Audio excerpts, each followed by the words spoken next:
Hello, வணக்கம் and welcome to IPL 2026 திருவிழா. Welcome to the preview show.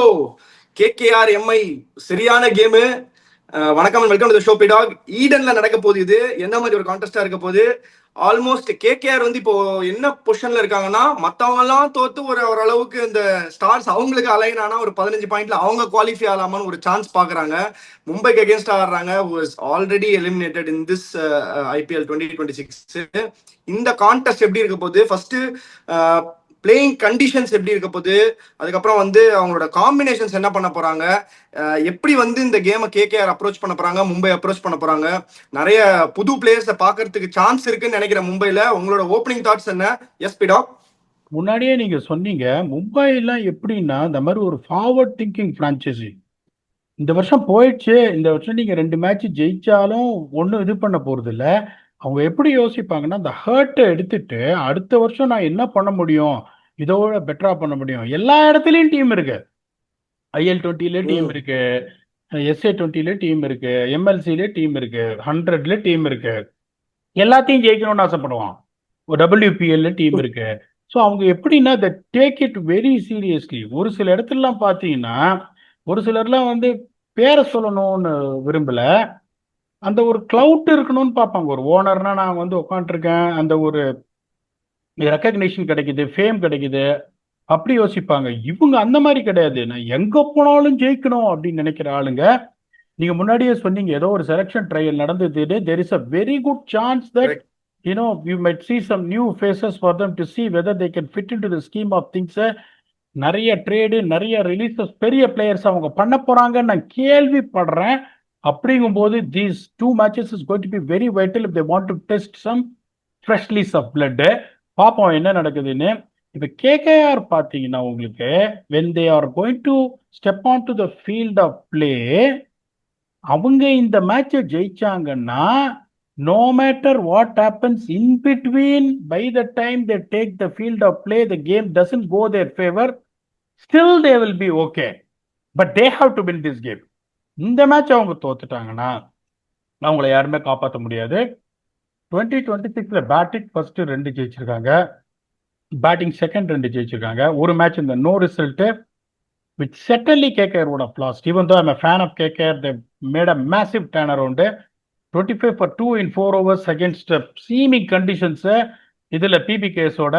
So that is what sometimes stars are aligned for you.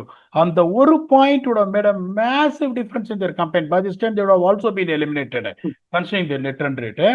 இவங்களோட இங்க வந்துட்டு average winning score is 208. போன match ஒரு very high scoring கேமை நம்ம இங்க பார்த்தோம், which KKR eventually won to keep their hopes alive. இங்க வந்து 210 ரன் அடிக்கணும் அப்படின்னா எப்படி ஆடணும்னா 60 ரன்ஸ் ஃபர்ஸ்ட் பவர் பிளேல ஒரு பிளிஸ்ட் வந்தே வரணும், அதுல எந்த சந்தேகமும் கிடையாது. அதுக்கப்புறம் வந்துட்டு ஒரு 7 to 10 மட்டும் கொஞ்சம் ஒரு 35 ரன் அடிச்சு 90 to 95. 11 to 15 ஒரு calculated aggression 50 run. 16 to 20ல 60 to 70 runs வந்துடும். அப்படி ரன்னு மழை பொழியும். Tax you to 208. 247 அடிச்சாங்க கேகேஆர். பவர் பிளேல எவ்வளவு அடிச்சாங்க தெரியுமா? 56 for 1. 10 ஓவர் முடியும் போது 116. அதுக்கப்புறம் ஒரு த்ரஸ்ட் கொடுத்தாங்க பாருங்க. அந்த 11 to 15ல ஒரு 63 for 1. 16 to 20ல 68 for 1. That took them to 247. 247 is always going to be difficult, even though GT were also 56 for 1 in power play. அதுக்கப்புறம் it is always been too much for them. இங்கேயும் பாத்தீங்கன்னா உங்களுக்கு base bowlers, spinners ஒரு surprisingly பெருசா வந்துட்டு எந்த ஒரு போலர்ஸும் இங்க இதுவா வரமாட்டாங்க. 10.24 எக்கானமி ஃபார் சீமர்ஸ். அதே மாதிரி உங்களுக்கு வந்துட்டு இவங்களுக்கு வந்து ஸ்பின்னர்ஸுக்கு 9.76ன்றதுனால பேஸ் போலர்ஸ், ஸ்பின்னர்ஸ் இங்க வருவாங்க, இதுல எதுவுமே சொல்ல முடியாது. பேட்டிங் நீங்க எப்படி ஆடுறீங்களோ அதுதான். கேகேஆருக்கு வந்து ஒன்றும் ப்ராப்ளம் இல்லை. பிளேயிங் 11 இங்க எப்படி இருக்கும்னு படிச்சிடுறேன். பத்திரானா இஸ் அகெயின் வந்தாரு, 7 பால் போட்டாரு, 18 கோடிக்கு இன்ஜுரி ஆயிட்டு போயிட்டாரு. ஸோ அவங்களோட பிளேயிங் 12 எப்படி இருக்கும்னா Finn Allen, Ajinkya Rahane, Angkrish Raghuvanshi, Cameron Green, Rovman Powell, Rinku Singh, Manish Pandey. நான் திருப்பியும் சொல்லுவேன், fan of Manish Pandey. Manish Pandey at number 7 I would rather bring in the young Tejasvi Singh Dahiya. பண்ணுவாங்களா தெரியாது. அனுகுல் ராய், சுனில் நரேன், கார்த்திக் தியாகி அண்ட் வருண் சக்கரவர்த்தி நொண்டினே இருக்காரு. அவர் ஃபிட்டா இருப்பாரா இல்லையா தெரியாது. ஃபிட்டானா straight away takes his place. அவர் ஃபிட்டாலன்னா அவங்களுக்கு ஒரு வழியே கிடையாது. They to bring Vaibhav Arora in and their impacts of is a talented left arm seamer Saurabh Dubey. இதுதான் வந்து அவங்களோட பிளேயிங் 12 இருக்கும் அப்படின்னு நான் நினைக்கிறேன். ஒரே 2 சேஞ்ச் தான் நான் எதிர்பார்க்கறேன். That is Manish Pandey slash Tejasvi Dahiya. அது பண்ணலைன்னா மனிஷ் பாண்டே ஆடுவாரு. And it all depends on Varun's fitness. Varun is fit, Varun plays. It not Vaibhav plays. Vicky, please add on whether you accept to this playing 11 or you feel they are going to make some more changes. Varun ஆடுவாருன்னு தான் எனக்குமே தோணுது. ஏன்னா அந்த ஒரு game ரொம்ப கஷ்டப்பட்டாரு. அதுக்கப்புறம் நெட்ஸ்ல எல்லாம் போலிங் போட்டாருன்னு சொன்னா போன கேம் அவரை பார்த்தோம் விளையாடினாரு. ஸோ ப்ராபப்ளி இந்த கேம் ஓகேவா இருப்பாருன்னு நினைக்கிறேன். ஆப்வியஸ்லி ஹில் பிளேன்னு தோணுது. பட் அதர் தான் தட் நம்ம தேஜஸ்வி சிங் தையா பத்தி பேசினே இருக்கோம். அவர் 100% ஆடுவாருன்னு தான் எனக்குமே தோணுது இந்த கேம். பட் மனிஷ் பாண்டேவையும் ஃபீல்டிங் பயங்கரமா பண்றாரு, ஒரு எனர்ஜி கிரியேட் பண்றாரு. அவர் வந்து ஆன் த பார்க் வந்து what was missing for KKR இந்த first half of the tournament. ஒரு ஃபீல்டிங் வைஸும் ஒரு இது எடுத்துட்டு வர்றாரு. பெருசா பேட்டிங்ல கான்ட்ரிபியூஷன் அவருக்கு சான்சஸ் பெருசா வரலனாலும் they're batting actually really well at the top. So ஒன்னே ஒரு ப்ராப்ளம் என்ன இருக்கிறதுக்கு வாய்ப்பு இருக்கு கேகேஆர்னா, த மேட்ச் இன் போலிங் தான் ஒரே ஒரு சான்ஸா இருக்க போகுது ரெண்டு டீமுக்குமே. கேகேஆர் பொறுத்த வரைக்கும் இப்படிதான் போறாங்க, இந்த செட்டப் தான். அண்ட் ஆல்சோ எப்படி டாப்ல வந்து அஜிங்கியா ரஹானே வச்சு அவங்க பிளே பண்ண போறாங்கன்றது அதுவுமே ஒரு கொஸ்டின் மார்க்கா இருக்க போகுது. If they are going to chase a big total like அவங்க அடிச்ச டோட்டல் மாதிரி ஒரு 220 230 சேஸ் பண்ண போறாங்க அகைன்ஸ்ட் மும்பைனா, அப்ரோச் வைஸ் எப்படி இருக்க போகுதுன்றதுதான் பொறுத்திருந்து பார்க்கணும். பட் மும்பை இந்தியன்ஸோட பிளேயிங் 11 எப்படி இருக்க போகுது? புதுசா ஏதாவது நேம்ஸ் த்ரோ பண்ண போறீங்களா உள்ள? It all depends upon Rohit Sharma's fitness. அவரு வந்து கொஞ்சம் ஹாம்ஸ்ட்ரிங் கொஞ்சம் பிரச்சனை இருக்கு. ரோஹித் சர்மா ஆனா என்ன பிளேயிங் 11, அவர் ஆடலைன்னா என்ன பிளேயிங் 11 சொல்றேன். If Rohit Sharma is fit and available, Rohit Sharma, Ryan Rickelton, Naman Dhir தான் அவங்க நம்பர் 3 ஆடுறாங்க. SKY is expected to be back and take his place. Tilak Varma, Will Jacks, Sherfane Rutherford, Corbin Bosch, Shardul Thakur, Deepak Chahar and Jasprit Bumrah. அவங்களோட இம்பாக்ட்ஸ் அப் ரகு சர்மா. ஏன்னா பெருசா இப்போ உங்களுக்கு தீபக் சஹர் ரொம்ப நல்லா போட்டாரு, ஷார்துல் தாக்கூர் ரொம்ப நல்லா போட்டாரு, வேற யாரையும் எடுக்க முடியாது. ரகு சர்மாவும் நல்லா போட்டுட்டு இருக்காரு ஆனஸ்ட்லி ஸ்பீக்கிங்ன்றதுனால. இப்ப புதுசா ஆளுங்களை எப்படி உள்ள கொண்டு வர போறாங்கன்னு தெரியல. If Rohit Sharma unfortunately misses out on injury, அவங்களோட பிளேயிங் 11 எப்படி இருக்கும்னா, Will Jackson open with Ryan Rickelton, Naman Dhir, SKY, Tilak Varma, Sherfane Rutherford, Corbin Bosch, Shardul Thakur, Deepak Chahar, Jasprit Bumrah and Ashwani Kumar. Their impacts up will be Raghu Sharma. நீங்க வந்துட்டு வேற என்ன புது பிளேயர்ஸ் உள்ள வருவாங்க, வரதா இருந்தா யாருக்கு பதிலா வர முடியும் அப்படின்னு சொன்னீங்கன்னா it will be good for the viewers. இல்ல அதுதான், புது பிளேயர்ஸ் வந்து நீங்க ஆல்ரெடி கவர் அப் பண்ணிட்டீங்க. இதுக்கப்புறம் வந்து அவங்களோட பெஞ்சில் இருக்கிற வரைக்கும் வந்து எல்லா பிளேயரையும் ஆட வச்சுட்டாங்க. Almost everybody blade. இசாரை தவிர, முகமது இசாரை தவிர மிச்சம் எல்லாம் ஆடிட்டாங்கன்னு நினைக்கிறேன் ஆப்வியஸ்லி. ஸோ அவரை பார்க்க முடியுமான்னு தெரியல, டவுட்ஃபுல்லா இருக்கு. பட் அகெயின் தானிஷ் மலேவர், மயங்க் ராவத் எல்லாருமே ட்ரை பண்ணாங்க, ரகு சர்மாவை ட்ரை பண்ணாங்க. It turned out really good for them. He is one for the future also. அவங்களுக்கு நெக்ஸ்ட் இயருக்கு, நியர் ஃபியூச்சர் அட்லீஸ்ட் நெக்ஸ்ட் இயருக்கு என்னதான் அவர் வந்து 33 34 அப்படின்னு சொன்னாலுமே நெக்ஸ்ட் இயருக்கு ப்ராபப்ளி அவங்க ஒரு சான்ஸா யோசிக்கிறதுக்கு வாய்ப்பு இருக்கு. அதர் தேன் தட் இப்போ ஸ்லைட்லி அவங்க போலிங் பெட்டரா இருக்கிற மாதிரி தெரியுது. Corbin posh is coming in to the picture. Bumrah is Bumrah always. So அந்த ஒரு ஆஸ்பெக்ட்ல பார்க்கும் போதுமே இவங்க போலிங்கை விட மும்பை இஸ் போலிங் ஸ்லைட்லி கொஞ்சம் ஃபேமஸா இருக்கிற மாதிரி தெரியுது பாக்குறதுக்கு. எனக்கு தெரிஞ்சு புது பிளேஸ் ஆக்ஷன் ஒரு ட்ரையல்ல பண்ணி அது மாதிரி யாரையாவது உள்ள டைரக்டா உள்ள எடுத்துட்டு வராங்களா அப்படின்றது தெரியல. அதை வந்து பொறுத்துட்டு தான் பார்க்கணும். If any surprises that Mumbai can give us in this game. But other than that இந்த பிளேயிங் 11 தான் ப்ராபப்ளி இருக்க போகுது. You nailed the playing 11 with the impacts of PDogg. இப்போ வந்து வின்னிங் ஃபேக்டர் என்னவா இருக்க போகுது? How good KKR should be to beat this team to stay in this competition alive. அதுதான் ஒரு பிக்கெஸ்ட் கொஸ்டினா இருக்க போகுது. பொதக்குழி ஃபேஸ் எது அண்ட் இவங்க எப்படி அப்ரோச் பண்ண போறாங்க, எட்ஜி யாரு கொடுக்க போறீங்க? Batting 11 to 16 is going to be the கீன்னு சொல்லிட்டே இருப்பான். அங்கதான் டீம் விழும். போன தடவை பார்த்தீங்கன்னா GT 76 for Nolasi, KKR 76 for 1 from 11 to 16. அந்த 11 to 16 ஒரு த்ரஸ்ட் கொடுத்தீங்கன்னா கடைசி 5 ஓவரில் வச்சு நிமித்துருவீங்க. ஸோ 4, 5, 6, 7 யார் இருக்காங்கன்னு பார்த்தா இங்கே நம்பர் 4 கேமரூன் கிரீன் அடிக்க ஆரம்பிச்சிட்டாரு. That's a bottom line. Rovman Powell is very dangerous. Rinku Singh பயங்கரமா ஆடுறாரு. மனிஷ் பாண்டே பாவம் பேட்டிங் கிடைக்கல, அதனால அவரை பத்தி நம்ம சொல்ல முடியாது. Even though we are giving our opinion that is not suited for number 7, Anukul can bat, Sunil Narine can batங்கிறது லென்த்தி ஆர்டர் இது. நம்பர் 4ல ஸ்கை ஃபார்ம்ல இல்ல. Number 5 Tilak Varma it's not the right order to bat. ஒரு 15 ball அவர் எடுத்துப்பாரு. அதுக்கப்புறம் Will Jacks is a destructive beast. Sherfane Rutherford வந்து கொஞ்சம் அப்படியே நல்லா ஆடினாரு, அப்புறம் டிராப் பண்ணிட்டாங்க, திருப்பி கொண்டு வந்தாங்க. கார்பின் போஸ் கேன் பேட்ன்றதுனால இது வந்து ஈவன் ஸ்டீவன்ஸ், அதுல எந்த சந்தேகம் கிடையாது. ரெண்டாவது பாத்தீங்கன்னா ஸ்பின் எட்ஜ். ஜிடி போன match 7 ஓவர்ஸ்ல 95 at an economy of 13.57.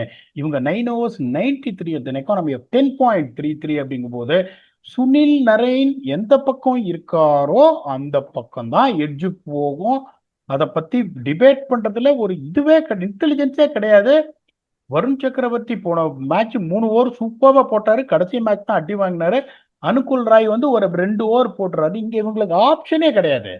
Raghu சர்மாக்கு polling கொடுத்தாதான் உண்டு 4 ஓவரு. அதுக்கப்புறம் பாத்தீங்கன்னா வில் ஜாக்ஸ் போடுறதா இருந்தா வில் ஜாக்ஸ், அதுவும் பர்டிகுலர் லெப்ட் ஹேண்டர்ஸ் தான் கொடுக்குறாங்க போது ஸ்பின் எட்ஜ் கேகேஆர் இருக்காங்க. KKR momentum is lot better than Mumbai. They'll be brimming with confidence of putting up a 247 and winning against a team like GT which came 5 out of 5 wins in a momentum. KKR will go with a home advantage and also with the edge of 52-48 against Mumbai Indians. Is my verdict. Vicky, please add on. இல்ல spin எட்ஜை பொறுத்த வரைக்கும் நானுமே வந்து I think it stay with KKR. நான் அது ஆப்போசிட்டா சொன்னேன்னா வந்து அதுக்கு வந்து மனசாட்சி அடகு வச்சுட்டு பேசுற மாதிரி தான் அது அர்த்தம். So spin edge will definitely stay with KKR. But only thing is form is currently good with KKR in terms of batting. போலிங்ல ஸ்டில் அதை ஸ்ட்ரைக் பண்றாங்களான்னு கேட்டா I am not sure if they can strike that bowling வந்து, especially with medium base.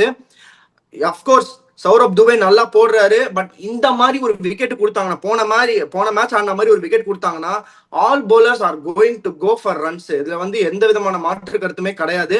அந்த மாதிரி ஒரு edge வந்து ஒரு ஃபாஸ்ட் போலிங் எட்ஜை கொடுக்கணும்னா that goes to Mumbai. But the momentum the entire இப்போ ஒரு 6 கேம்ஸ்ல வந்து 5 கேம்ஸ் வின் பண்ணிருக்காங்க, ஒண்ணுதான் தோத்துருக்காங்க. ஸோ அந்த பெர்ஸ்பெக்டிவ்ல பார்க்கும்போது KKR is looking better than Mumbai team as a team whole யூனிட்டா. they come together as a unit to win this game. Probably மும்பைல அதுதான் கொஞ்சம் லேக்கிங்கா இருக்கு. அங்க இங்க செதறது இண்டிவிஜுவல் பிரில்லியன்ஸ்ல மட்டும் தான் ஜெயிச்சிருக்காங்க மும்பை.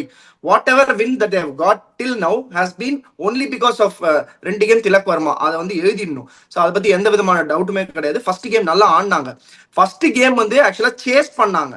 இவங்க அடிச்ச 200+ சேஸ் பண்ணாங்க அவங்க மும்பைல. ஸோ அந்த மாதிரி ஒரு ஆஸ்பெக்ட்ல இருக்கும்போது I think it's going to be KKR this time.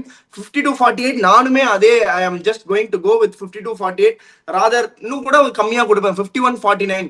I will go with 51-49. நீங்க 52-48 நினைக்கிறேன். I will go with 51-49 to KKR. Let's see what happens after this. இந்த மாதிரி ஒரு அடி வாங்கிட்டு எலிமினேட் ஆனதுக்கு அப்புறம் மும்பை எப்படி இவங்களோட ரிஃப்ளெக்ட் பண்றாங்கன்னு பார்ப்போம். பட் கேம் சேஞ்சர்ஸ் யாரா இருக்க போறாங்க? ரெண்டு பேர் கொடுக்கணும், ஒன் ஃப்ரம் ஈச் டீம். பிடா, அதாவது நீங்க மும்பை கேகேஆரோட fast bowling is a cause of கன்சர்ன்றீங்க. Mumbai's fast bowling is more cause of concern than KKR. That's what the record says. The greatest of all time is struggling. Okay, அதுக்கப்புறம் அவங்களுக்கு வேற இதுவே கிடையாது. கார்பின் போஷ் தால்துத்தாக்கு ஒரு ரன் கொடுப்பாரு, தீபக் சஹர் run கொடுப்பாரு. அவங்களும் கஷ்டப்பட்டுட்டு தான் இருக்காங்க. அப்படிங்கும்போது at least they got world class spinners to get them back in with their fast bowlers are letting them down. அந்த அட்வான்டேஜ் அவங்களுக்கு இருக்கு. So that is the reason நானும் ஒரு எட்ஜ் கொடுத்தேன், நீங்க கொடுத்துருக்கீங்க. மும்பை அப்படின்னா திலக் வர்மா தான், இது அதுல எதுவுமே கிடையாது.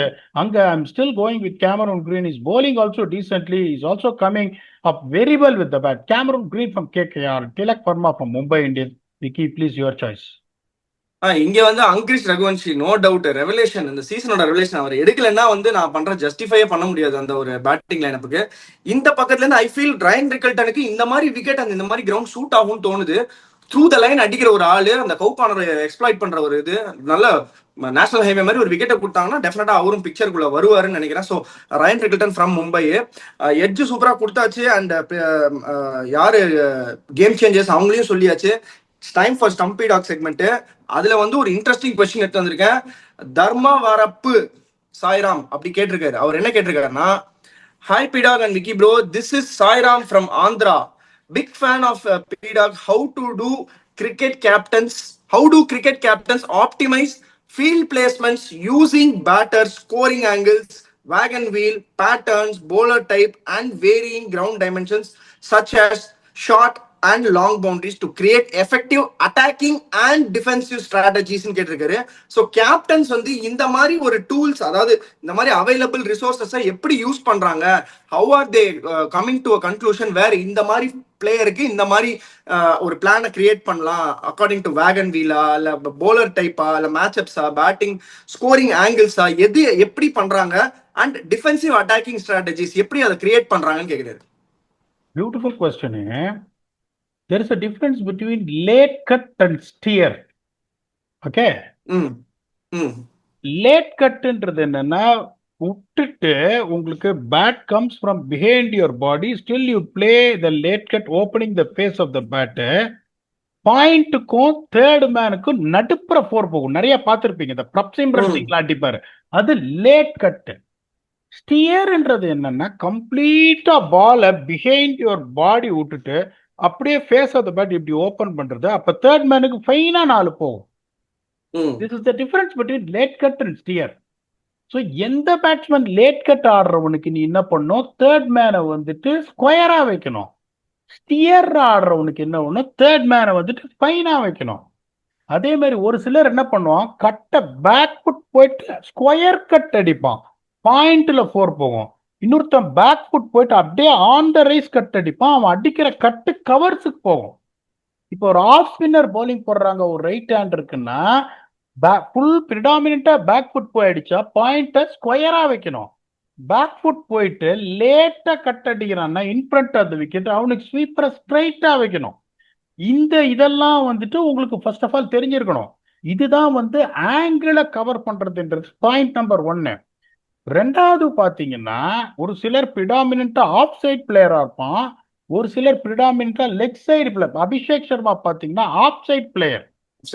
ஸோ இப்ப ஒரு எண்டு ஒரு 7 மீட்டர் வித்தியாசம் இருக்குன்னு வச்சுக்கோங்க. ஒரு எண்டு 59 மீட்டர், ஒரு எண்டு 66 மீட்டர் அப்படின்னா, இப்ப அவர் வந்து ஆஃப் சைட்ல நிக்கிறது 59 மீட்டர்னா நான் என்ன பண்ணுவேன், அவரை வந்துட்டு லெக் சைட்ல ஃபோர்ஸ் பண்ற மாதிரி லெக் சைடு ஃபீட் வச்சுட்டு லெக் சைட்ல அடிக்கிறதுக்கு இது பண்ணுவேன். இல்லைன்னா இன்னொன்னு என்ன பண்ணுவேன், ஒரு லெஃப்ட் ஆர்ம் ஸ்பின்னர் வந்துட்டு, இப்போ இவங்க இப்போ ஐசிசி ரூல் போடக்கூடாதுன்னுவாங்கல்ல, இப்போ லெஃப்ட் ஆர்ம் ஸ்பின்னர் வந்துட்டு லெஃப்ட் ஹேண்டருக்கு அபிஷேக் சர்மாக்கு போடுறேன்னா, it still they feel it is a risk to bowl according to them, not to me, according to them. அப்போ எப்படி ப்ரெஃபர் பண்ணுவாங்க, ஒரு லெஃப்ட் ஆர்ம் ஸ்பின்னரை they will come where it has got big leg side boundaries where the power comes from there. So நீங்க first and foremost இங்க அப்படிதான் யோசிக்கணும். ஒரு பேட்மேனோட ஸ்ட்ரென்த் எங்க இருக்கு அப்படின்னு சொன்னா, ஆஃப் சைட்ல அவன் ஒரு ஸ்ட்ரென்த் இருக்குன்னா, எந்த பக்கம் பவுண்டரி ஜாஸ்தியா இருக்கோ அங்க வச்சு அவனை ஆஃப் சைட்ல அடிக்க வைக்கணும். தெனியா கூட சான்ஸ் டு கெட். அதை தவிர பாத்தீங்கன்னா இன்னொன்னு பாத்தீங்கன்னா, விண்டு டைமென்ஷன்ஸ், விண்டு எந்த பக்கம் அடிக்குது உங்களுக்கு, எது வித் ஷாட் வித் த விண்டு, எது ஷாட் அகேன்ஸ்ட் த விண்டுன்னு தகுந்த மாதிரி பாலர்ஸை ஜகிள் பண்ணணும். ஸோ நீங்க ஃபர்ஸ்ட் அண்ட் ஃபார்மோஸ்ட் நீங்க கிரவுண்டுக்கு போறீங்கன்னா, இப்ப நான் சொல்ற இந்த லேட் கட்டு, ஸ்டியரு, ஸ்கொயர் கட்டு அதெல்லாம் pre hand preparations what you see இந்த strategic meeting before you come to the ground. அந்த ஸ்ட்ராட்டஜி மீட்டிங்ல பண்ணிடுவீங்க. எவன் லேட் கட்டுறான், எவன் பெடல் ஸ்வீப்புக்கும் லேப்புக்கும் ஒரு வித்தியாசம் இருக்கு. பெடல் ஸ்வீப் அடிச்சீங்கன்னா பால் ஃபைன் லெக்ல 45 டிகிரிஸ்ல போகும், 45 சொல்லுவாங்க. அதை லேப் அடிச்சீங்கன்னா அது என்ன ஆகும், நேர தலைக்கு மேல போகும். அப்ப ஃபைன் லெக் ரொம்ப ஃபைனா வைக்கணும் நீங்க. ஸோ இதெல்லாம் நீங்க என்ன பண்ணுவீங்க, before you come to the ground you do a detailed strategy analysis on every batsman to see what is going to be the most important field position to cut down that few runs. Point number 1. ரெண்டாவது, கிரவுண்டுக்கு போன உடனே என்ன பண்ணுவாங்க, அந்த ஒரு ஷீட்டை கொடுத்துருவாங்க. ஐபிஎல் அவ்வளோ வருஷம் நான் ஒர்க் பண்ணியிருக்கேன். ஒரு ஷீட்டை கொடுத்துருவாங்க, இந்த மாதிரி இந்த மிடில் இருக்கு, இங்க இவ்வளோ டைமென்ஷன், அங்க இவ்வளோ டைமென்ஷன், இங்க இவ்வளோ டைமென்ஷன், இங்க இவ்வளோ டைமென்ஷன். உடனே அந்த ஷீட்டை எடுத்துன்னு போயிட்டு மிடில் ஆஃப் த பிச்சில் போய் பார்ப்பேன். ஓகே, எங்க ஜாஸ்தியா இருக்கு, எங்க அது வருதுன்னு உடனே கேப்டன் போய் சொல்லிடுவேன். இது ஜாஸ்தியா இருக்கு, இது இங்க இருக்கு. ஸ்பின்னரை நீங்க பவர் பிளேல கொண்டு வரீங்கன்னா அந்த எண்ட்ல இருந்து கொண்டு வாங்க. அதுக்கப்புறம் ரெண்டாவது இது என்ன, it is a history what to do a research. நார்மலா இந்த கிரவுண்ட்ல இப்ப எனக்கு ஜோனாஸ்பர்க், பிரிட்டோரியா எல்லாம் எனக்கு நான் இங்க உட்காந்துன்னு சொல்ல முடியும். விண்டு போர்ட் எலிசபெத் எங்க விண்டு அடிக்கும்ன்றது எனக்கு தெரியும். பட் ஒரு புது கிரவுண்ட்ல நீங்க ஆடுறீங்கன்னா you to make your research. இந்த கூகுள் இதெல்லாம் போயிட்டு வெதர் இதெல்லாம் போயிட்டு எந்த பக்கம் வந்துட்டு விண்ட் அடிக்குது அதுக்கு தகுந்த மாதிரி பொண்ணு இவ்வளவு ரிசர்ச்சை நீங்க பண்ணி இது பண்ணீங்கன்னா அந்த ஒரு எக்ஸ்ட்ரா 7, 8, 10 ரன் T20 கிரிக்கெட்ல நீங்க சேவ் பண்ணலாம். That is the margin. Normally you win a cricket match in T20ன்றதுனால இவ்வளவெல்லாம் டீட்டெயில்டா நீங்க இது பண்ணணும்னா அதெல்லாம் ஒன்றும் பண்ண மாட்டேன். சும்மா அங்க போயிட்டு என்னோட இன்ஸ்டிங்க்ல என்ன வருதோ அதை நான் பண்றேன்னு பண்ணா நீங்க பண்ண முடியாது. This is the brilliant question. எங்க team wherever I work, this is what the kind of preparation, this what the information I give it to my captain. Vicky, you please want to add on because you have played cricket to the highest level. அதான் சிலதுக்கு வந்து எப்பவுமே ஜென்ரலா வந்து ரொம்ப ஒரு மீட்டிங்ல உட்காந்து இப்ப என்ன பண்றாங்கன்னா வேகன் வீல பார்த்து எங்க அடிக்கிறானோ அதுக்கு ஆப்போசிட் சைட்ல போடு சொல்றதுதான் ட்ரெண்டா இருக்கு. பட் ஆனா which doesn't work in a lot of grounds. நீங்க சொல்ற மாதிரி சம்டைம்ஸ் கிரவுண்ட் வந்து ஒரு ரைட் ஹேண்டர் நிக்கிறானா ஆஃப் சைடு குட்டியா இருக்கும், ஒரு ஆஃப் சைட் பிளேயரா இருப்பான். பட் ஆனா நீங்க அவனுக்கு ஃபோர்ஸ் பண்ற வேண்டியது லெக் சைட்ல தான் ஃபோர்ஸ் பண்ண வேண்டியதா இருக்கும். ஸோ அந்தந்த கிரவுண்டுக்கு ஏற்ற மாதிரி அந்தந்த விக்கெட் டைப்புக்கு ஏற்ற மாதிரி சில விக்கெட் வந்து கீழே போகும். அதுல வந்து ஸ்கொயர் ஷாட்ஸ் அடிக்கவே முடியாது, த்ரூ த லைன் தான் அடிச்சு ஆகணும். அந்த டைம்ல நீங்க வந்து ஷார்ட்டா போறதுல எந்த யூஸுமே கிடையாது. ஈவன் தோ அந்த பேட்டர் வந்து ஷார்ட் பால்ஸ்ல வீக்கு, பவுன்சர்ல வீக்குன்னா கூட நீங்க மேல போட்டு தான் எடுக்க பார்க்கணும். ப்ராபப்ளி கிரவுண்ட் சின்னதா இருந்தா கூட உங்களால ஷார்ட் பால்ஸ் நிறைய எக்ஸ்ப்ளோர் பண்ண முடியாது. ஸோ இந்த ஆப்ஷன்ஸ்ல வந்து what ever that works and நம்ம என்ன வேணா ஆப்ஷன் கொடுக்கலாம். ஒரு போலர் எக்ஸிக்யூட் பண்ண முடியுமான்னு தெரிஞ்சுட்டு அந்த ஆப்ஷன்ஸை கொடுக்கறது இன்னும் வைஸ்ன்னு நினைக்கிறேன். ஸோ இப்போ நிறைய டெக்னாலஜிஸ் வந்துச்சு. நிறைய இதை வந்து கேமுக்கு போறதுக்கு முன்னாடி பிளான் ஏ பிளான் பியோட தான் போறாங்க. ஆல் போலர்ஸ் அண்ட் ஆல் கேப்டன்ஸுக்கு அவேரா இருக்காங்க யார் என்ன போடுவாங்க, யாரோட ஸ்ட்ரென்த் என்ன, யாரோட வீக்னஸ் என்ன. ஸோ அதுக்கேற்ற மாதிரி தான் போறாங்க. பிரில்லியண்டா எக்ஸ்பிளைன் பண்ணீங்க பிடாக். செம்மையா ஒரு சம் அப் பண்ணீங்க அதை. இப்ப இந்த கேமுக்கு வந்து ஒரு க்ளோசிங் தாட்ஸ் என்னவா இருக்க போகுது? How KKR has come this far, like ரொம்ப ரொம்ப புவர் பொசிஷன்ல இருந்து அவங்க they have redeemed themselves to this position is salute பண்ண வேண்டிய ஒரு விஷயம். பட் இங்க இருந்து எப்படி எடுத்துட்டு போற போறாங்க, இந்த கேம் என்ன பண்ண போறாங்க? அதான் நான் சொல்றேன் உங்களுக்கு, the most important thing when you are down on a 70-day tournament like this which is bound to happen, how are you going to pick it up is the most important thing. That is the kind of the language the coaching staff speak. That is the kind of boldness you do in making some changes to set right your batting and bowling combination which is not firing is very important. அதான் சொல்றேனே, நிறைய ups and downs நான் ஐபிஎல்ல பார்த்துருக்கேன். ஆர்சிபியோட ஒரு 6 வருஷம் work பண்ணியிருக்கேன், டெல்லியோட ஒரு 2 வருஷம், இந்த புனே சூப்பர் ஜெயின்ஸோட 2 வருஷம், பஞ்சாப் கிங்ஸோட 1 வருஷம், நிறைய ஒர்க் பண்ணியிருக்கேன் ஐபிஎல்ல. நிறைய அப்ஸ் அண்ட் டவுன்ஸ் பார்த்துருக்கேன். ஓகே, அதுல எந்த சந்தேகமும் கிடையாது. பட் ஒரு சில சமயம் நீங்க எப்படின்னா அந்த நீங்க பேசுற லாங்குவேஜ், இந்த believe what you create, coaching ஸ்டாஃபால உள்ள போய் ஒரு ரன்னு கூட அடிக்க முடியாது, ஒரு விக்கெட் கூட எடுக்க முடியாது. But they are the one who are being the true catalyst to get the best out of an individual, in turn gets the best out of the team. அதுதான் இம்பார்ட்டன்ட். நீங்க ஒரு 5 தேக்கிறே போடா இதெல்லாம் இந்த டீம் வச்சு ஒன்னும் காட்ட கூட முடியாது. when you talk that language the players are going to fall down. That is the situation. It is a no problem. 5 நான் தோத்துட்டேன். Let us see whether we can turn it around. 1 wins, 2 wins on the bounce, 3 wins on the bounce. You know, we are going to surprise everyone அப்படின்னு அதைத்தான் கேகேஆரோட staff ரொம்ப நல்லா பண்ணியிருக்காங்க. லைஃப்ல ஒன்னே தான் important.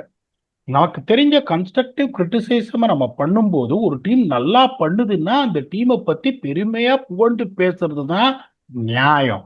So that is where you need to maintain the absolute impartiality அப்படின்னு சொல்லுவாங்க. KKR has done something which not many would have even expected on the wildest of all imagination. இப்ப என்னன்னா இன்னும் 2 மேட்ச் அவங்க ஜெயிச்சுட்டாங்கன்னா they will get into playoffs. நான் ரொம்ப சந்தோஷப்படுவேன். அந்த மாதிரி ஒரு டீம் அந்த மாதிரி ஒரு பொசிஷன்ல இருந்து வந்திருக்காங்கன்னா. ஆனா அது மட்டும் அவங்களுக்கு போராது. they need favors from other teams also where few results also has to go their way. ஒன்னு நான் சொல்றேன், உன் கையில இருக்கிறது நீ கண்ட்ரோல் பண்ணிட்டு அதுக்கப்புறம் வேற மத்தது நடக்கிறது, இது நடந்தா நல்லா இருக்கும் அப்படின்னு நினைச்சா நடக்கிறதுக்கான வாய்ப்புகள் நிறைய இருக்கு. அப்படிங்கும் போது even KKR is going to take on Mumbai, even though until then few results don't go their way, still they would want to concentrate and win this game and see whether they are going to take the field of play and the last day of their game with still some kind of chance going forward for the playoff. They've done a good job. அப்படிதான் அவங்க பார்க்கணும். பாப்போம் என்ன நடக்குது. மும்பை நான் திருப்பி சொன்ன பாருங்க, Mumbai is not a team which is going to come out to the field to lose a cricket match thinking they are out of the tournament. They play for Friday. Every match is important for them. பாப்போம் என்ன நடக்குது அப்படின்னு. நான் ஒரு slender edge வந்து KKR கொடுத்துருக்கேன். விக்கி என்னோட ஒரு குறைச்ச சென்ட்ரல் எட்ஜ் வந்து கேகேஆர் கொடுத்துருக்காங்க.